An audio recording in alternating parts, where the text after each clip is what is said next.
नमस्कार मित्रों, ज्ञानपुर में आपका स्वागत है। इस वीडियो में हम लेखपाल और बीपीओ में एक महत्वपूर्ण पोर्शन योजना के बारे में अध्ययन करेंगे, जिसके बारे में आपको पूरे डिटेल में बताया जाएगा। एक बात और, इस वीडियो में जितने भी प्रश्न आपके सामने आएंगे किसी न किसी एग्जाम में पूछे गए होंगे, उसी के बारे में हम संबंधित पूरी योजना के बारे में जानकारी लेंगे। पहले क्वेश्चन पे आइए।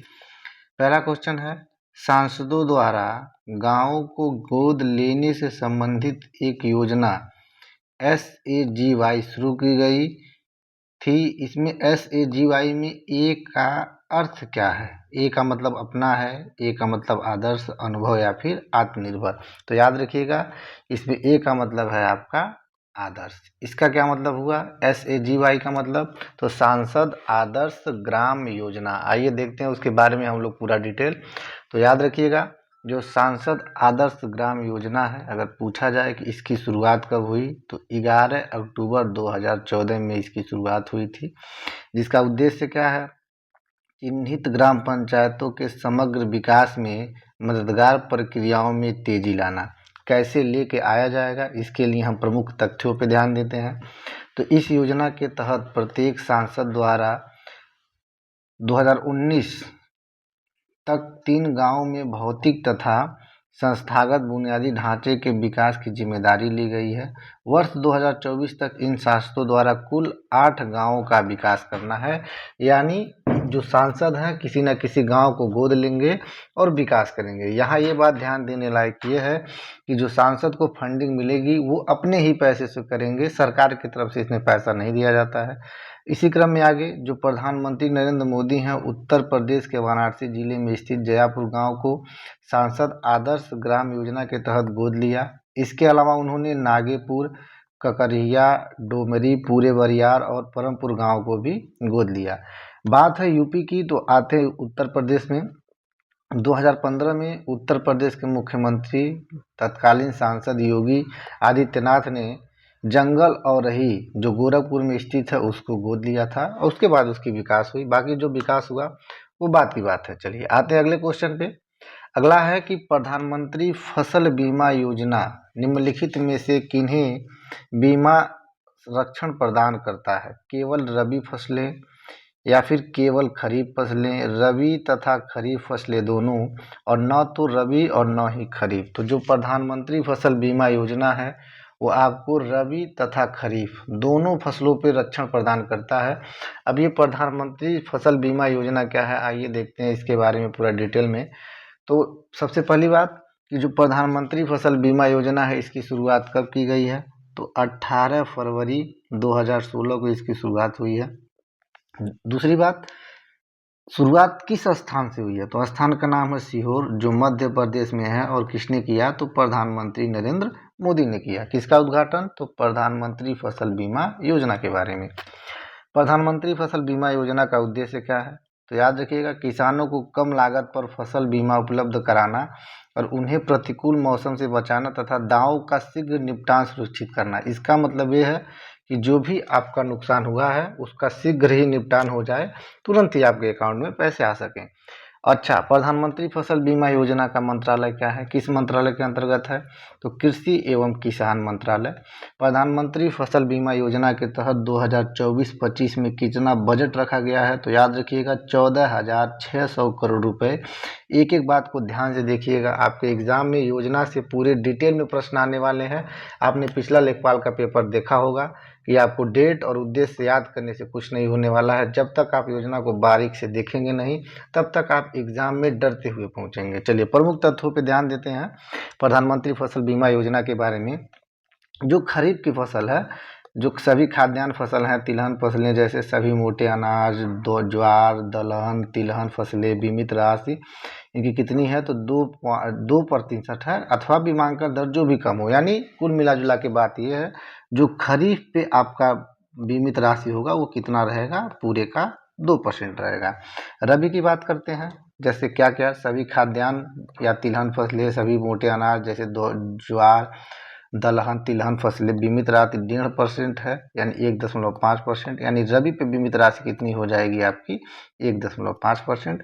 और जो बागवानी है, वार्षिक वाणिज्यिक वार्षिक बागवानी फसलें की बीमित राशि है 5%, यानी बागवानी पे 5%। यानी कहने का मतलब जो खरीफ है, खरीफ पे आपका 2% है, रबी पे 1.5% हो जाएगा, और बागवानी पे आपका यहाँ 5% दिया हुआ है।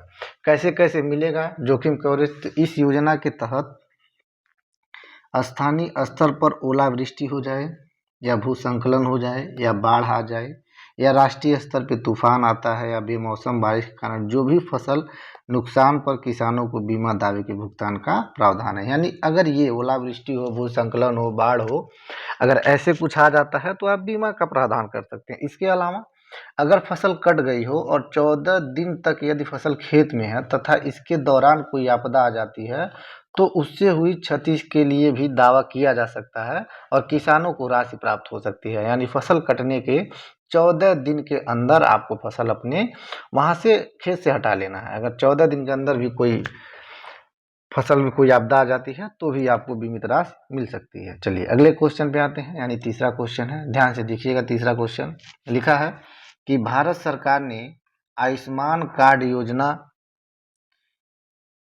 भारत प्रधानमंत्री जन आरोग्य योजना जिसे कहा जाता है, को किस वर्ष में मंजूरी दी है? 2018 में, 2014 में, या फिर 2019 में, या फिर 2015 में?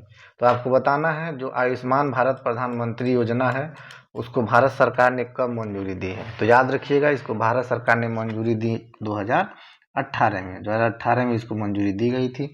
आइए जानते हैं आयुष्मान प्रधानमंत्री भारत प्रधानमंत्री जन आरोग्य योजना के बारे में, जिसको आप लोग आयुष्मान के नाम से ही जानते हैं। ठीक है, आयुष्मान भारत योजना के नाम से। इसकी शुरुआत कब हुई? तो 23 सितंबर 2018। याद रखिएगा, आयुष्मान भारत योजना की शुरुआत 23 सितंबर 2018 को हुई। और अगर ये पूछला कि भारत के किस जगह से हुई, तो जगह का भी नाम याद रखिएगा। क्या हो जाएगा आपका? रांची झारखंड। रांची झारखंड से स्टार्ट हुआ था।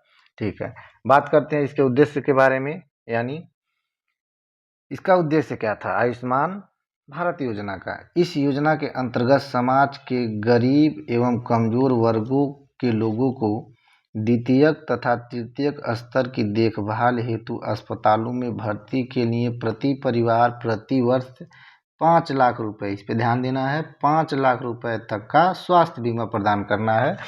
यानी जो कमजोर वर्ग के लोग हैं उनको प्रति परिवार प्रति लाख 5 लाख रुपए का आयुष्मान कार्ड के अनुसार बीमा दिया जाना है। अगर कोई पूछता है कि आयुष्मान भारत योजना का मंत्रालय क्या है, तो स्वास्थ्य एवं परिवार कल्याण मंत्रालय। इसमें कौन कौन पात्र हैं? तो ग्रामीण भी हो सकते हैं, शहरी भी हो सकते हैं, यानी दोनों लोगों को दिया जा सकता है। इसमें योगदान क्या है? यानी केंद्र सरकार और राज्य सरकार का, तो केंद्र का 60% है और राज्य का है 40%। यही जब आप पूर्वोत्तर और पहाड़ी राज्यों में जाते हैं तो केंद्र का यहाँ 90% हो जाएगा और राज्य का 10% हो जाएगा। चलिए आगे बढ़ते हैं, इसके बारे में देखते हैं आगे। अगला क्वेश्चन है आपका कि इंदिरा आवास योजना का लागत साझाकरण अनुपात क्या है, जो राज्य सरकार के साथ केंद्र समर्थित योजना है। यानी कहने का मतलब जो इंदिरा आवास योजना लागू हुआ था, आया था, उसमें केंद्र सरकार और राज्य सरकार का अनुपात क्या है? तो 80-20, 75-25, 66-34 या फिर 90-10। तो याद रखिएगा, इंदिरा आवास योजना में केंद्र का 75% और राज्य का 25%, यानी रेशियो आपका बनेगा 75 और 25 का। आइए देखते हैं इंदिरा आवास योजना के बारे में। एक बात ध्यान रखिएगा मित्रों, इस चैनल पे योजना से संबंधित, यूपीजीके से संबंधित, लेखपाल और बीपीओ के लिए महत्वपूर्ण और बेहतरीन कंटेंट आपको दिए जाएंगे। तो इस चैनल से जुड़ने के लिए इस चैनल को सब्सक्राइब कीजिएगा और बेहतरीन कंटेंट के लिए बेल आइकन को दबाइएगा। बाकी जब तक आपका एग्ज़ाम नहीं हो जाता है तब तक ऐसे ऐसे क्वेश्चन आपके सामने आते रहेंगे, बेहतरीन तरीके से प्रैक्टिस करवाया जाएगा। चलिए देखते हैं इंदिरा आवास योजना के बारे में। इसका प्रारंभ कब हुआ? तो जून 1985 में इसकी शुरुआत हुई थी। इसका उद्देश्य क्या था? तो अनुसूचित जाति और अनुसूचित जनजाति जैसे मुक्त बधुआ मजदूरों के सदस्यों द्वारा मकानों के निर्माण में मदद करना, यानी अगर इनका मकान बनवाना है तो उनमें मदद करना। इसका मंत्रालय क्या था? तो ग्रामीण विकास मंत्रालय। किस योजना का? तो इंदिरा आवास योजना। इंदिरा आवास योजना के बारे में कुछ महत्वपूर्ण बात। 1 अप्रैल 1989 से इसे जवाहर रोजगार योजना में मिला दिया गया और बाद में 1 जनवरी 1996 से ये एक स्वतंत्र यानी 1985 में आया। बाद में इसे 1989 में जवाहर रोजगार योजना का अंग बना दिया गया और 1 जनवरी से ये फिर से एक स्वतंत्र योजना बन गई। वही क्वेश्चन था कि भाई इंदिरा आवास योजना में कितना है? तो केंद्र का 75 है और राज्य का 25 है। और यही पूर्वोत्तर और पहाड़ी राज्यों में आप चले जाते हैं तो केंद्र का 90% और राज्य का 10%। पूर्वोत्तर और पहाड़ी राज्यों में अक्सर करके 90 और 10 का ही रेशियो रहता है, इसको थोड़ा याद रखिएगा। बाकी केंद्र और राज्य का और भी राज्यों में बदलता रहता है। ठीक है, अगले क्वेश्चन पे आते हैं, यानी क्वेश्चन नंबर 5 पूछा है आपसे कि जो मुख्यमंत्री हस्तशिल्प पेंशन योजना है इसकी शुरुआत कब की गई है? दिसंबर 2017 से, दिसंबर 2018 से या दिसंबर 2016 से, उपयुक्त में से कोई नहीं। तो मुख्यमंत्री हस्तशिल्प पेंशन योजना की शुरुआत दिसंबर 2018 में की गई। याद रखिएगा, जो भी आप एग्जाम देने जा रहे हैं वहाँ दोनों क्वेश्चन पूछा जाएगा, केंद्र सरकार से संबंधित और उत्तर प्रदेश सरकार से संबंधित। तो हम ऐसे प्रैक्टिस करेंगे जिसमें केंद्र सरकार की कुछ योजनाएं हो हर एक सेट में और उत्तर प्रदेश सरकार की भी योजनाएं हो। एक एक योजना को ध्यान से देखिएगा। आइए देखते हैं मुख्यमंत्री हस्तशिल्प पेंशन योजना के बारे में कुछ डिटेल कि भाई अगर पूछा जाए मुख्यमंत्री हस्तशिल्प पेंशन योजना की शुरुआत कब हुई है? तो सन 2018 में हुई है। इसमें उद्देश्य क्या है? तो हस्तशिल्पियों के जीवन स्तर को बेहतर बनाना और उनकी आर्थिक स्थिति में सुधार लाना है। मुख्यमंत्री हस्तशिल्प पेंशन योजना का मंत्रालय क्या है? तो उद्योग एवं उद्यम प्रोत्साहन निदेशालय, उत्तर प्रदेश। इस योजना में होता क्या है? तो इस योजना के अंतर्गत जो चयनित हस्तशिल्पी होते हैं उसको 500 रुपये प्रतिमाह दिए जाने इनका प्रावधान है। और मुख्यमंत्री हस्तशिल्प पेंशन योजना की आयु सीमा क्या है? या तो 60 वर्ष हो या 60 वर्ष से अधिक होना चाहिए, तब उसको 500 रुपये प्रति माह दिया जाएगा, जो भी हस्तशिल्पी रहेगा। ठीक है, चलिए बढ़ते हैं अगले प्रश्न की ओर। ध्यान से देखिएगा, अगला क्वेश्चन बहुत ही इंपॉर्टेंट क्वेश्चन है, आराम से पढ़ना है, आराम से देखना है। हालांकि आप लोग बता सकते हैं, बहुत बार क्वेश्चन पूछा जा चुका है। पूछा है कि स्वच्छ भारत मिशन ग्रामीण को भारत में कब प्रारंभ किया गया? सितंबर 2014 में, अक्टूबर 2014 में, नवंबर 2014 में या फिर दिसंबर 2014 में? तो 2014 में किया गया। कब किया गया? तो अक्टूबर 2014 में। अब आपको पता होगा कि किस अक्टूबर को? तो 2 अक्टूबर को, क्योंकि 2 अक्टूबर को गांधी जयंती रहती है। तो बात करते हैं हम लोग कुछ स्वच्छ भारत मिशन के बारे में। तो सबसे पहली बात, स्वच्छ भारत मिशन की प्रारंभ कब हुआ, कब शुरू किया गया? तो 2 अक्टूबर 2014 में। इसका उद्देश्य क्या है? तो इसका उद्देश्य यही था कि 2 अक्टूबर 2019 तक, अर्थात महात्मा गांधी के 150वीं जयंती पर श्रद्धांजलि के रूप में खुले में शौच की प्रथा को समाप्त करके स्वच्छ भारत बनाना था। ठीक है, यानी भारत को खुले में शौच से मुक्त करना था। अगर पूछा जाए जो स्वच्छ भारत मिशन है इसका मंत्रालय क्या है? तो पेयजल एवं स्वच्छता विभाग के अंतर्गत स्वच्छ भारत मिशन ग्रामीण, यानी जो ग्रामीण वाला है ये किसके अंतर्गत आता है? तो पेयजल और स्वच्छता विभाग के अंतर्गत। आवास और शहरी कार्य मंत्रालय के अंतर्गत स्वच्छ भारत मिशन, यानी शहरी जो है वो आवास और शहरी कार्य मंत्रालय के अंतर्गत। और स्वच्छ भारत मिशन में योगदान कितना है? तो केंद्र का 75 है, राज्य का कितना है? तो राज्य का 25 है। अब यही पूर्वोत्तर और पहाड़ी राज्यों में जैसा बताया गया है कि केंद्र 90 हो जाएगा और राज्य आपका हो जाएगा 10%। आइए देखते हैं स्वच्छ भारत मिशन ग्रामीण के बारे में। इसमें प्रमुख तथ्य, 10 करोड़ से अधिक शौचालय बनाए गए हैं। इसके परिणाम स्वरूप अक्टूबर 2019 तक देश के सभी गांव और सभी 36 राज्य और केंद्र शासित प्रदेशों ने स्वयं को खुले में शौच मुक्त जिसे ODF घोषित कर दिया। ठीक है। स्वच्छ भारत मिशन ग्रामीण का द्वितीय चरण कहाँ से कहाँ तक था? तो 2020-21 लेके अभी जो चल रहा है आपका 2024-25 तक, ये क्या है? तो स्वच्छ भारत मिशन का द्वितीय चरण है। और प्रथम चरण आपका 2014 से लेकर 2020 तक। अब द्वितीय चरण के लिए कुल बजट कितना है? तो 1,40,881 करोड़ ये कुल बजट है, यानी 2020 से लेकर 2024 तक का, जिसमें से 2024-25 में कितना बजट मिला है? तो 7,192 करोड़। एक एक लाइन को बहुत डिटेल से, आराम से, ध्यान से देख के नोट करना है, कहीं से कोई भी क्वेश्चन बन सकता है। जो भी व्यक्तिगत घरेलू शौचालय के लिए प्रोत्साहन राशि कितनी दी जाती थी? तो 12,000 रुपये। और 12,000 रुपये में तो जैसा आपको पता है कि 75% राज्य यानी 9,000 रुपये राज्य देगा। 12,000 का 75% 9,000 सॉरी केंद्र देगा, और राज्य का है 25 यानी 3,000 रुपये आपको राज्य देगा।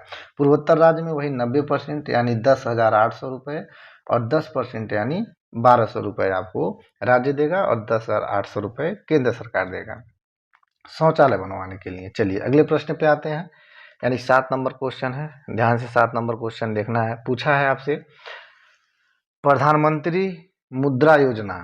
प्रधानमंत्री मुद्रा योजना लाख रुपए तक मुद्रा ऋण प्रदान करता है, यानी जो प्रधानमंत्री मुद्रा योजना है वो कितने लाख रुपए तक का ऋण देता है? 10 लाख रुपए, 5 लाख रुपए, 20 लाख रुपए या फिर 50 लाख रुपए? तो याद रखिएगा, जो प्रधानमंत्री मुद्रा योजना है वो लास्ट यानी अंतिम 10 लाख रुपए तक का लोन देता है।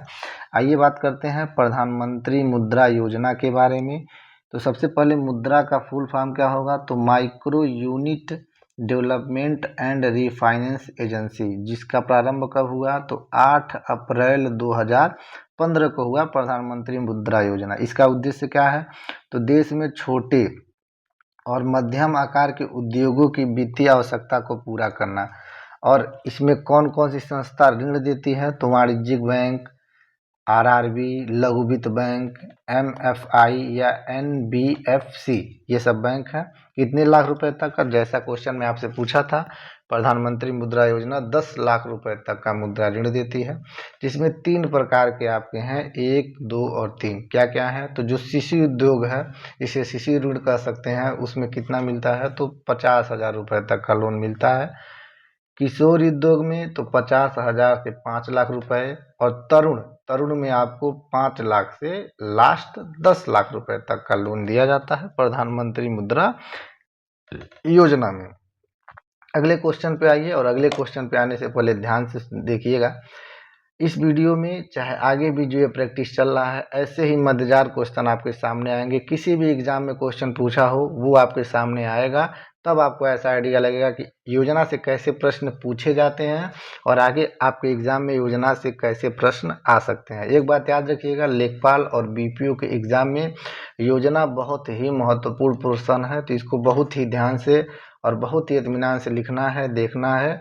और इस चैनल से जुड़े रहिएगा, ऐसे ही आपको बेहतरीन प्रैक्टिस करवाया जाएगा। जब तक आपका एग्ज़ाम नहीं हो जाता है तब तक योजना से संबंधित UPGK और विलेज डेवलपमेंट एंड सोसाइटी लेखपाल के बारे में पूरे डिटेल में बताया जाएगा। चलिए अगले प्रश्न पे आते हैं। 8 नंबर लिखा है कि प्रधानमंत्री सुरक्षा बीमा योजना की वार्षिक प्रीमियम कितने रुपए की है? तो चलिए ध्यान से देखते हैं इसको। पूछा है कि प्रधानमंत्री सुरक्षा बीमा योजना की वार्षिक प्रीमियम कितने रुपए की है? 20 रुपये, 300 रुपये, 330 रुपये या फिर 1,000 रुपये? तो याद रखिएगा, यहाँ तो चलिए ऑप्शन में 12 है नहीं, लेकिन अब वो बदल के हो गया है आपका 20 रुपये। आइए बात करते हैं प्रधानमंत्री सुरक्षा बीमा योजना के बारे में। तो सबसे पहली बात, प्रधानमंत्री सुरक्षा बीमा योजना की शुरुआत कब की गई? तो 9 मई 2015। इसको थोड़ा ध्यान से डेट को याद रखिएगा, आगे अभी 3 योजना इसी पे आएगा, तीनों को हम लोग ध्यान से देखेंगे। बात करते हैं उद्देश्य। प्रधानमंत्री सुरक्षा बीमा योजना 1 वर्षीय यानी 1 जून से 31 मई, इसको याद रखिएगा कितने तारीख से कितने तारीख तक जाता है? तो 1 जून से 31 मई। व्यक्तिगत दुर्घटना बीमा योजना है, जिसका उद्देश्य समाज के कमजोर वर्ग एवं विशेषकर असंगठित क्षेत्र के श्रमिकों को दुर्घटना बीमा प्रदान करना है। कैसे होता है दुर्घटना बीमा प्रदान या कितने रुपए मिलते हैं, आगे चलिए पूरा डिटेल में देखते हैं। तो सबसे पहली बात, इस योजना की प्रीमियम 12 रुपये प्रति वर्ष थी, जिसे 1 जून 2022 से 20 रुपये कर दिया गया है। और क्वेश्चन आपका वही पूछा था। ध्यान रखिएगा, जब भी एग्जाम में आएगा तो 1 या 2 ऑप्शन पे आपको 12 ही दिखेगा, लेकिन आपको ध्यान देना है कि 1 जून 2022 से ये 20 रुपये हो गया है। जिसकी आयु सीमा क्या है, तो 18 साल से लेकर 70 साल तक कोई भी इसका प्रीमियम राशि या सुरक्षा बीमा करवा सकता है। जिसमें होता क्या है, यदि बीमित व्यक्ति की दुर्घटना में मौत हो जाती है या फिर हादसे में दोनों आंखें या दोनों हाथ या दोनों पैर खराब हो जाते हैं तो उसको 2 लाख रुपए मिलेंगे। आंशिक विकलांगता यानी एक हाथ चला गया, एक आंख चला गया या एक पैर चला गया, थोड़ी आंशिक विकलांगता है तो उसमें 1 लाख रुपए दिए जाएंगे। यानी 2 लाख रुपए है पूर्ण विकलांगता या फिर मृत्यु होने पे, मौत होने पे, और आंशिक विकलांगता है तो 1 लाख रुपए के आपका इसमें दिया जाता है प्रधानमंत्री सुरक्षा बीमा योजना में। ठीक है, अगले प्रश्न पे आइए। यानी 9 नंबर क्वेश्चन है, पूछा है आपसे कि समाजवादी पेंशन योजना को स्थानांतरित कर मुख्यमंत्री पेंशन योजना कब प्रारंभ किया गया। यानी एक योजना थी जिसका नाम था समाजवादी पेंशन योजना, जिसके स्थान पर मुख्यमंत्री पेंशन योजना आई। वो कब आई तो देखते हैं, 2 मार्च 2016, 1 अप्रैल 2018 या फिर 28 दिसंबर 2017 या 25 अगस्त 2016। तो याद रखिएगा 1 अप्रैल 2018 को स्थानांतरित कर इसे मुख्यमंत्री पेंशन योजना बना दिया गया है। आइए बात करते हैं मुख्यमंत्री पेंशन योजना के बारे में। ये क्या चीज़ है, यानी इसका प्रारंभ कब हुआ। पहली बात तो याद रखिएगा, इसकी शुरुआत हुई आपका 1 अप्रैल 2018 से। इसका उद्देश्य क्या है, तो इस योजना के अंतर्गत प्रत्येक ग्रामीण परिवार को कितने रुपए की राशि दी जाएगी मासिक, तो 500 रुपये की राशि मासिक पेंशन प्रदान की जाएगी। इसके बारे में थोड़ा डिटेल देखते हैं। यह योजना समाजवादी पेंशन योजना का परिवर्तित रूप है, जैसा कि क्वेश्चन में बोला गया है। समाजवादी पेंशन योजना कब आई थी, तो 28 जनवरी 2014 को प्रारंभ की गई थी। बाद में समाजवादी पेंशन योजना को मौजूदा रानी लक्ष्मीबाई पेंशन योजना 2013-14 को चरणबद्ध तरीके से प्रस्तावित करेगी। चलिए आगे आते हैं, और ये आज का लास्ट क्वेश्चन है। अगर आपको ये सेशन बढ़िया लगा होगा तो वीडियो को लाइक कीजिएगा और चैनल को सब्सक्राइब कीजिएगा। जुड़े रहिएगा बेहतरीन प्रैक्टिस सेट के लिए। जब भी आपके सामने ये आएगा तो बेहतरीन ही रहेगा। चलिए लास्ट प्रश्न देखते हैं। लिखा है, प्रधानमंत्री जन धन योजना की शुरुआत किस वर्ष की गई। 2013 में, 2014 में, 2015 में या फिर 2016 में। तो पूछा है आपसे प्रधानमंत्री जन धन योजना के बारे में, तो याद रखिएगा इसकी शुरुआत हुई 2014 में। आइए जानते हैं प्रधानमंत्री जन धन योजना के बारे में। तो याद रखिएगा प्रधानमंत्री जन धन योजना की प्रारंभ कब हुआ, तो 28 अगस्त 2014। डेट याद करने लायक है, थोड़ा ध्यान से इसको देखिएगा। इसका उद्देश्य क्या है, तो यह वित्तीय समावेश के लिए एक राष्ट्रीय मिशन है जिसका उद्देश्य बैंकिंग, बचत, जमा बचत, प्रेषण, ऋण, बीमा, पेंशन इत्यादि सेवाओं को प्रभावी ढंग से सभी तक पहुंचाना है। प्रमुख तथ्य इसके क्या हैं, तो जमा राशि पर ब्याज मिलता है। यानी प्रधानमंत्री जन धन योजना में जो भी राशि जमा होगी उस पर ब्याज मिलेगा। प्रधानमंत्री जन धन योजना में दुर्घटना बीमा कवर होता है कितने लाख रुपए का, तो 1 लाख रुपए का इसमें दुर्घटना है। इस योजना के अंतर्गत 30,000 रुपये का जीवन बीमा लाभार्थी को उसकी मृत्यु पर समान शर्तों की प्रतिपूर्ति पर देय होगा। प्रति परिवार, मुख्यतः परिवार की स्त्री के लिए सिर्फ एक खाते में 5,000 रुपये तक का ओवरड्राफ्ट की भी सुविधा इसमें दी जाती है। ठीक है, बात करते हैं इसके बारे में थोड़ा सा, प्रधानमंत्री जन धन योजना के बारे में। इसने 1 सप्ताह में सबसे अधिक यानी 1,80,96,130 बैंक खाते खोले, जो गिनीज वर्ल्ड में भी नाम है। अगस्त 2024 में पीएम ने जन धन खाजना योजना के तहत 36 करोड़ 13 लाख रुपए डेबिट कार्ड जारी किए। इन कार्ड को जारी करने के लिए कोई राशि नहीं लगती है। इसके अलावा इस कार्ड पर खाताधारक को 2 लाख रुपए का इंश्योरेंस बेनिफिट और 10,000 रुपये का ओवरड्राफ्ट की फैसिलिटी भी मिलती है। तो ये था आज का सेशन। उम्मीद करते हैं आपको पसंद आया होगा। तो पसंद आया होगा तो इस वीडियो को लाइक कीजिएगा, चैनल को सब्सक्राइब कीजिएगा। मिलते हैं अगले वीडियो में, तब तक के लिए जय हिंद।